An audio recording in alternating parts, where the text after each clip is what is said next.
ऐसा इनिशिएटिव की ज़रूरत है इस वक्त जिससे आलम इस्लाम का इत्तेहाद नज़र आए और इज़राइल के साथ जहाँ जहाँ भी इस्लामी दुनिया में ताल्लुकात हैं उनको मुनक़ता होना चाहिए। बच्चों के कातिल, ख्वातीन के कातिल, फ़लस्तीन की तबाही के ज़िम्मेदार, उनके हाथ खून में, मुसलमानों के खून में रंगे हुए हैं, फ़लस्तीनियों के खून में रंगे हुए हैं। उस हाथ को झटक देना चाहिए, उस हाथ के साथ हाथ नहीं मिलाना चाहिए।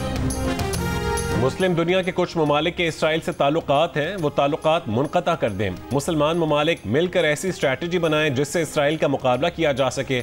ऐसे इक़दामात की ज़रूरत है जिनसे आलम इस्लाम का इत्तेहाद नजर आए। वज़ीर दिफ़ा ख्वाजा आसिफ की ईरान पर इसराइली हमलों की शदीद मज़म्मत।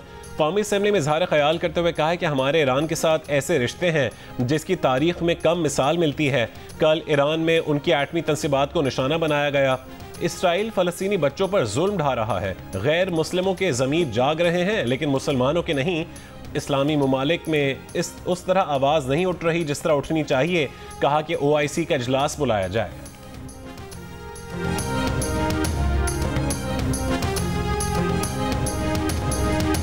ईरान की तरफ से इसराइली हमले का जवाब जारी। इसराइल पर मिसाइल हमलों के 5 पहले 3 स्पेल्स में 200 मिसाइल फायर किए गए। कम से कम एक मिसाइल इसराइली दारुल हुकूमत तल अबीब के ऐन वस्त में गिरा।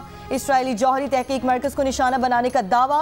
तल अबीब और मकबूजा बैतुल मक़दिस में सायरन की आवाज़ें। तल अबीब और मकबूजा बैतुल मक़दिस में बैलिस्टिक मिसाइल फायर किए गए। ऑपरेशन को वादे सादिक सोम का नाम दिया गया। तल अबीब में 7 मकामात को निशाना बनाया गया। 9 इमारतें मुकम्मल तबाह, सैकड़ों अपार्टमेंट्स को नुकसान पहुंचा। 4 इसराइली हलाक, 60 से ज़ायद इसराइली जख्मी। इसराइली फौजी तर्जुमान की प्रेस कॉन्फ्रेंस रोकना पड़ गई। ईरानी मीडिया के मुताबिक तल अबीब में इसराइली वजारत दिफा हेडक्वार्टर्स के करीब आग लगी। इसराइली खातून पायलट की गिरफ्तारी और 2 इसराइली तैयारे तबाह करने का दावा। कहा ये F-35 स्टेल्थ तैयारे थे। इसराइली फौज की तरदीद। इसराइली सहाफ़ी का कहना है कि तल अबीब में इसराइली फौजी हेडक्वार्टर्स को निशाना बनाया गया। यहाँ इसराइली फौज का स्ट्रेटेजिक प्लानिंग डिवीजन भी है। हज़ारों ईरानी शहरियों का सड़कों पर जश्न, अफवाज के हक में नारे।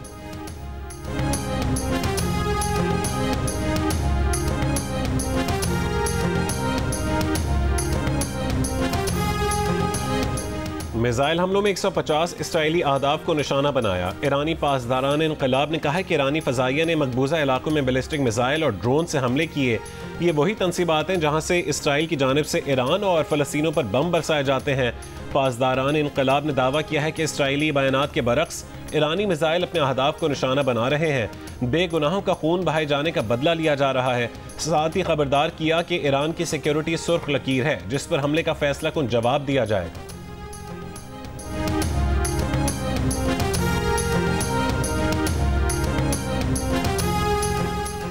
अमरीकी सदर ट्रंप की सऊदी वली अहद मोहम्मद बिन सलमान से फ़ोन पर गुफ्तगू। इसराइली मीडिया के मुताबिक ईरान इसराइल तनाव ख़त्म करने और बातचीत से मसला हल करने पर इत्तफाक। कतरी अमीर के भी अमरीकी सदर से टेलीफोन पर गुफ्तगू।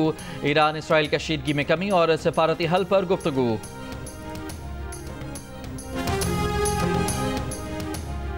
रूसी सदर का ईरानी हम मनसब और इसराइली वज़ीर आज़म से राब्ता। रूस के सदर ने इसराइल ईरान जंग रोकने के लिए सालिसी की पेशकश कर दी।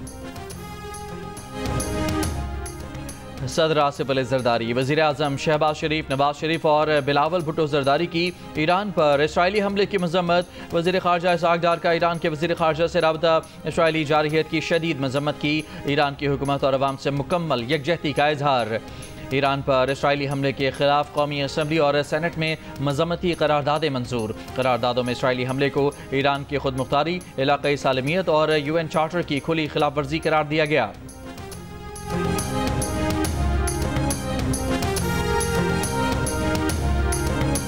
जुम्मे को ईरान पर हमलों के बाद इसराइली वज़ीर आज़म का भी भारतीय वज़ीर आज़म को टेलीफोन। खबर एजेंसी के मुताबिक इसराइली वज़ीर आज़म ने मोदी को ईरान पर हमले के बारे में ब्रीफ किया। हज़ारों ईरानी शहरियों के इसराइल के खिलाफ दारुल हुकूमत तेहरान समेत मुख्तलिफ शहरों में मुजाहिरे। मुजाहिरीन का ईरान हुकूमत से इसराइल के खिलाफ भरपूर कार्रवाई का मुतालबा। ईरानी एटमी तंसीबात पर हमला तो हुआ है लेकिन वहाँ से ताबकारी का एक सबूत नहीं मिला। ईरानी हुक्काम की बैनुल अक़वामी एटमी तवानाई एजेंसी को तस्दीक। IAEA के सरबराह राफेल ग्रॉसी ने कहा है कि वो ईरान का दौरा करने को तैयार है ताकि नेतन्स की एटमी तनसीब पर इसराइली हमले के बाद की सूरत हाल का खुद जायजा ले सकें। IAEA ने ईरानी एटमी तनसीबात पर हमले को तशवीशनाक करार दिया और कहा इदारे का ये मौक़िफ़ रहा है कि हालात कैसे भी क्यों ना हो मगर एटमी तनसीबात को कभी निशाना नहीं बनाना चाहिए क्योंकि उससे इंसान और माहौल दोनों को नुकसान पहुँच सकता है। तंजीम ने यह भी कहा कि एटमी तनसीबात पर हमला अक़वाम मुत्तहिदा की चार्टर और बैनुल अक़वामी कानून की खिलाफ वर्जी है। इससे पहले IAEA ने जुमेरात में अपने बयान में ईरान को जौहरी आदम फैलाव की खिलाफ वर्जी का मरतकब करार दिया था। इसराइल का नेतन्स के बाद इस्फहान की एटमी तनसीब पर भी हमला। सरबराह आलमी एटमी तवानाई एजेंसी के इस्फहान जौहरी तनसीब को निशाना बनाए जाने की तस्दीक। तेहरान, तब्रेज़ और नतन समेत कई शहरों पर बमबारी। हमलों में ईरान की मुसल्लह अफ़वाज के सरबराह जनरल मोहम्मद बाकरी और पासदारान इनकलाब के सरबराह मेजर जनरल हुसैन सलामी शहीद हो गए। ईरानी एरोस्पेस के सरबराह अमीर अली हाजीज़ादा भी शहीद। शहदा में 20 सीनियर फौजी कमांडर शामिल। इसराइली हमलों में ईरान के बैलिस्टिक मिसाइल सिस्टम को भी निशाना बनाया गया। नतन्स के जौहरी रिएक्टर को भी निशाना बनाया गया। हमलों में 6 जौहरी साइंसदान भी शहीद हो गए। ईरानी एटमी तवानाई कमीशन ने नतन्स जौहरी तनसीब को नुकसान पहुँचने की तस्दीक कर दी है। IAEA के मुताबिक नतन्स पर हमले के बाद वहाँ जौहरी ताबकारी का सबूत नहीं मिला। तेहरान और तब्रेज़ समेत 12 सूबों में इसराइली हमलों में 78 अफराद जाँ बहक और 300 से ज़ायद जख्मी हुए।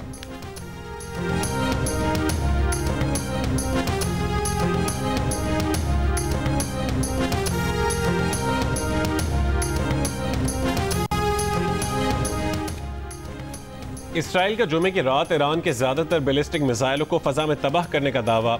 इलाज शहर की जानिब दागे गए ईरानी मिसाइल हमले नाकाम बनाने और यमन से हुसी अक्सरियती जमात अंसारुल्लाह की जानिब से फायर मिसाइल फ़ज़ा में तबाह करने का भी दावा। ईरान के फ़ज़ाई दिफाई निज़ाम के खिलाफ बड़े पैमाने पर हमला मुकम्मल करने और ईरानी इनकलाबी गार्ड्स और एयरफोर्स की लीडरशिप के ज़ेर ज़मीन इजलास को निशाना बनाने का भी दावा। सीनियर अमरीकी अहदेदार का कहना है कि अमरीका ईरानी मिसाइलों को रोकने में इसराइल की मदद कर रहा है। इसराइली दिफाई इदारों के मुताबिक ईरान से जंग कम से कम 2 हफ्ते तक जारी रह सकती है। ईरान पर हमले में इसराइल के 200 लड़ाका तैयारों ने 5 मरहलों में हिस्सा लिया। दर्जनों रेडार्स और ज़मीन से फ़ज़ा तक मार करने वाले मिसाइल लॉन्चर्स को तबाह किया। इसराइल ने दुनिया भर में अपने सफारतखाने ताहुक्म सानी बंद कर दिए। वज़ारत ख़ारजा के मुताबिक काउंसलर सर्विस भी मुअत्तल रहेगी।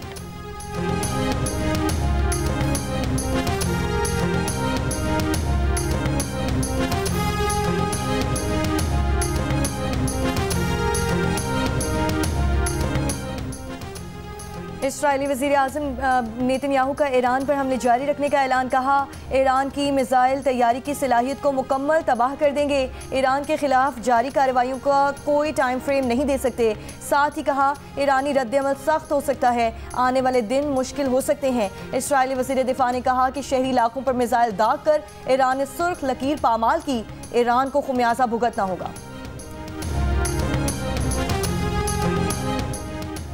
इसराइल को हमले के बाद भागने नहीं देंगे, हमारी फौज तैयार है। ईरानी हुकूमत और फौज अवाम फौज के पीछे खड़े हैं। ईरान के सुप्रीम लीडर आयतुल्लाह अली खामेनाई का ईरानी अवाम से खिताब। कहा कि ईरान की मुसल्लह फौज इसराइल को मफलूज करके दम लेंगी। सेहूनी रियासत को अपने जराइम का खुमियाजा भुगतना पड़ेगा। इसराइल सज़ा से नहीं बच सकेगा। उन्होंने कहा है कि इसराइली हमलों का जवाब देने में कोई कोताही नहीं बरती गई।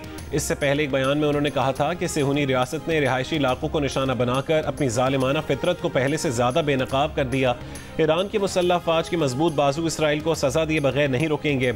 ईरानी हुकूमत ने अपने बयान में ये भी कहा है कि ईरान ने जंग की इब्तदा नहीं की, मगर इसका इख्तिताम ईरान के हाथों ही लिखा जाएगा। कौमी खुद मुख्तारी की खिलाफ वर्जी को इसराइल गासिब का नाकाबिल माफ़ी जुर्म बनाएंगे। इसराइल से ताकत की ज़बान के सिवा किसी और ज़बान में बात नहीं की जा सकती।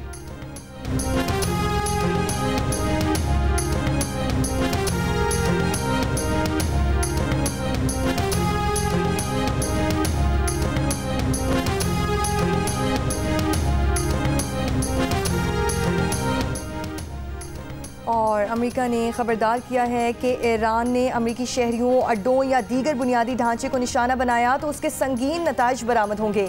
सलामती काउंसिल में बयान में कहा कि इसराइल का ईरान पर हमला अपने दिफा के लिए ज़रूरी है। ईरान कभी भी जौहरी हथियार हासिल ना कर सके, उसके लिए कोशिशें जारी रखेंगे। ईरानी क़यादत का इस वक्त मुज़ाकरात करना दानिशमंदाना होगा। अमेरिका को इसराइली हमलों की इत्तला पहले ही दे दी गई थी, लेकिन अमेरिका हमलों में मुलव्वस नहीं।